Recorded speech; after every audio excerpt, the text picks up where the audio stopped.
ਖਬਰਾਂ ਦੇ ਵੱਲ ਆਈਏ ਹਰਜੋਤ ਸਿੰਘ ਜੀ ਤੇ ਸ਼ੁਰੂਆਤ ਕਰੀਏ ਕੌਮਾਂਤਰੀ ਖਬਰਾਂ ਤੋਂ ਤਾਂ ਇਸ ਵੇਲੇ ਗਾਜ਼ਾ ਦੇ ਇਲਾਕਿਆਂ ਦੇ ਵਿੱਚ ਜਿਹੜੀ ਇਜ਼ਰਾਈਲੀ ਹਮਲੇ ਨੇ ਉਹ ਪੂਰੀ ਤਰ੍ਹਾਂ ਦੇ ਨਾਲ ਤੇਜ਼ ਹੋ ਚੁੱਕੇ ਨੇ ਤੇ ਇਹਨਾਂ ਹਮਲਿਆਂ ਦੇ ਵਿੱਚ ਜਿਹੜਾ ਬਹੁਤ ਵੱਡੀ ਗਿਣਤੀ ਦੇ ਵਿੱਚ ਲੋਕ ਜਿਹੜੇ ਇਹਨਾਂ ਹਮਲਿਆਂ ਦਾ ਸ਼ਿਕਾਰ ਹੋਏ ਆ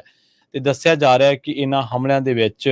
ਹੁਣ ਤੱਕ ਘੱਟੋ ਘੱਟ 10 ਤੋਂ ਜ਼ਿਆਦਾ ਮੌਤਾਂ ਹੋ ਚੁੱਕੀਆਂ ਨੇ ਤੇ ਇਹ ਜਿਹੜੇ ਤਾਜ਼ਾ ਹਮਲੇ ਨੇ ਇਹ ਉਹਨਾਂ ਇਲਾਕਿਆਂ ਦੇ ਵਿੱਚ ਵੈਸਟ ਬੈਂਕ ਤੋਂ ਬਾਅਦ ਜੈਨਿਨ ਦੇ ਇਲਾਕਿਆਂ ਦੇ ਵਿੱਚ ਹੋਏ ਨੇ ਤੇ ਇਹਨਾਂ ਹਮਲਿਆਂ ਤੋਂ ਬਾਅਦ ਜਿਹੜਾ ਉਹ ਫਿਲਸਤੀਨ ਦੀਆਂ ਗਲੀਆਂ ਦੇ ਵਿੱਚ ਜਿਹੜਾ ਆਪਾਂ ਕਹਿ ਸਕਦੇ ਹਾਂ ਕਿ ਮਲਬਾ ਹੈ ਜਾਂ ਹੋਰ ਢੱਠੀਆਂ ਇਮਾਰਤਾਂ ਜਾਂ ਜ਼ਖਮੀਆਂ ਦਾ ਜਿਹੜਾ ਚੀਖ ਕੁਰਲਾਟ ਆ ਉਹ ਸਾਫ਼ ਸੁਣੀ ਜਾ ਸਕਦੀ ਹੈ। ਪਿਛਲੇ ਕੁਝ ਦਿਨਾਂ ਤੋਂ ਇਜ਼ਰਾਈਲ ਨੇ ਗਾਜ਼ਾ ਪੱਟੀ ਵੈਸਟ ਬੈਂਕ ਜੈਨਿਨ ਦੇ ਇਲਾਕਿਆਂ ਦੇ ਵਿੱਚ ਹਮਲੇ ਤੇਜ਼ ਕੀਤੇ ਨੇ ਤੇ ਕਈ ਥਾਈਂ ਜਿਨ੍ਹਾਂ ਨੂੰ ਇਹ ਅੱਤਵਾਦੀ ਕਹਿੰਦੇ ਆ ਹਾਲਾਂਕਿ ਫਿਲਸਤੀਨ ਦੀ ਤਰਫੋਂ ਲੜਨ ਵਾਲੇ ਲੋਕ ਨੇ ਤਾਂ ਉਹਨਾਂ ਦੇ ਟਿਕਾਣਿਆਂ ਉੱਤੇ ਇਹਨਾਂ ਨੇ ਕਿਹਾ ਕਿ ਅਸੀਂ ਕਾਰਵਾਈ ਕਰਨੀ ਹੈ, ਅਸੀਂ ਛਾਪੇਮਾਰੀ ਕਰਨੀ ਹੈ। ਉਸੇ ਦੇ ਸਿਲਸਿਲੇ ਦੇ ਵਿੱਚ ਇਹਨਾਂ ਪੱਟੀਆਂ ਉੱਤੇ ਜਿਹੜੇ ਹਮਲੇ ਨੇ ਉਹ ਤੇਜ਼ ਕੀਤੇ ਗਏ ਨੇ ਜੀ। ਜੀ ਬਿਲਕੁਲ ਪਿਛਲੇ ਦਿਨਾਂ ਦੇ ਵਿੱਚ ਬਹੁਤ ਜ਼ਿਆਦਾ ਜੋ ਨੁਕਸਾਨ ਆ ਇਜ਼ਰਾਈਲ ਨੇ ਕੀਤਾ, ਪਰ ਜੋ ਲੇਟੈਸਟ ਖਬਰ ਆ ਰਹੀ ਹੈ ਉਹਨਾਂ ਨੇ ਜੋ ਰੇਡਸ ਕਰ ਰਿਹਾ ਸੀ ਵੈਸਟ ਬੈਂਕ ਪੈਲਸਤੀਨੀਅਨ ਰਿਫਿਊਜੀ ਕੈਂਪ ਦੇ ਉੱਤੇ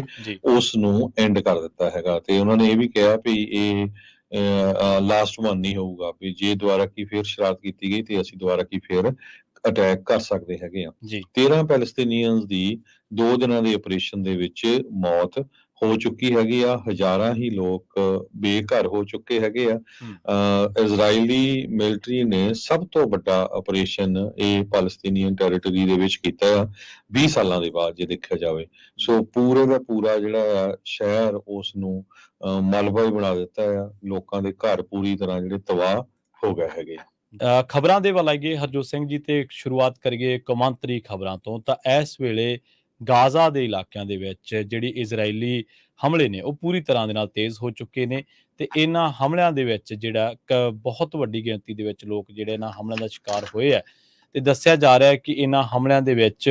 ਹੁਣ ਤੱਕ ਘੱਟੋ ਘੱਟ 10 ਤੋਂ ਜ਼ਿਆਦਾ ਮੌਤਾਂ ਹੋ ਚੁੱਕੀਆਂ ਨੇ ਤੇ ਇਹ ਜਿਹੜੇ ਤਾਜ਼ਾ ਹਮਲੇ ਨੇ ਇਹ ਉਹਨਾਂ ਇਲਾਕਿਆਂ ਦੇ ਵਿੱਚ ਵੈਸਟ ਬੈਂਕ ਤੋਂ ਬਾਅਦ ਜੈਨਿਨ ਦੇ ਇਲਾਕਿਆਂ ਦੇ ਵਿੱਚ ਹੋਏ ਨੇ ਤੇ ਇਹਨਾਂ ਹਮਲਿਆਂ ਤੋਂ ਬਾਅਦ ਜਿਹੜਾ ਉਹ ਫਿਲਸਤੀਨ ਦੀਆਂ ਗਲੀਆਂ ਦੇ ਵਿੱਚ ਜਿਹੜਾ ਆਪਾਂ ਕਹਿ ਸਕਦੇ ਹਾਂ ਕਿ ਮਲਬਾ ਹੈ ਜਾਂ ਹੋਰ ਢੱਠੀਆਂ ਇਮਾਰਤਾਂ ਜਾਂ ਜ਼ਖਮੀਆਂ ਦਾ ਜਿਹੜਾ ਚੀਖ ਕੁਰਲਾਟ ਆ ਉਹ ਸਾਫ਼ ਸੁਣੀ ਜਾ ਸਕਦੀ ਹੈ। ਪਿਛਲੇ ਕੁਝ ਦਿਨਾਂ ਤੋਂ ਇਜ਼ਰਾਈਲ ਨੇ ਗਾਜ਼ਾ ਪੱਟੀ ਵੈਸਟ ਬੈਂਕ ਜੈਨਿਨ ਦੇ ਇਲਾਕਿਆਂ ਦੇ ਵਿੱਚ ਹਮਲੇ ਤੇਜ਼ ਕੀਤੇ ਨੇ ਤੇ ਕਈ ਥਾਈਂ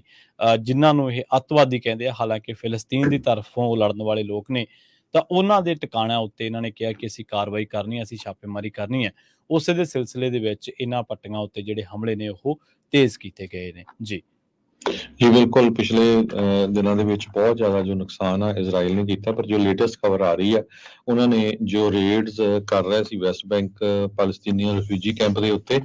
ਉਸ ਨੂੰ ਐਂਡ ਕਰ ਦਿੱਤਾ ਹੈਗਾ ਤੇ ਉਹਨਾਂ ਨੇ ਇਹ ਵੀ ਕਿਹਾ ਵੀ ਇਹ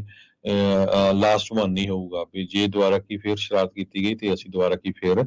ਅਟੈਕ ਕਰ ਸਕਦੇ ਹੈਗੇ ਆ। 13 ਪੈਲਸਤੀਨੀਅਨਸ ਦੀ 2 ਦਿਨਾਂ ਦੇ ਆਪਰੇਸ਼ਨ ਦੇ ਵਿੱਚ ਮੌਤ ਹੋ ਚੁੱਕੀ ਹੈਗੀ ਆ, ਹਜ਼ਾਰਾਂ ਹੀ ਲੋਕ ਬੇਘਰ ਹੋ ਚੁੱਕੇ ਹੈਗੇ ਆ।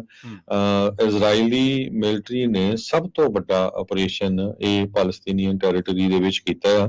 20 ਸਾਲਾਂ ਦੇ ਬਾਅਦ ਜੇ ਦੇਖਿਆ ਜਾਵੇ। ਸੋ ਪੂਰੇ ਦਾ ਪੂਰਾ ਜਿਹੜਾ ਆ ਸ਼ਹਿਰ ਉਸ ਨੂੰ ਮਲਬਾ ਹੀ ਬਣਾ ਦਿੱਤਾ ਆ, ਲੋਕਾਂ ਦੇ ਘਰ ਪੂਰੀ ਤਰ੍ਹਾਂ ਜਿਹੜੇ ਤਬਾਹ ਹੋ ਗਏ ਹੈਗੇ।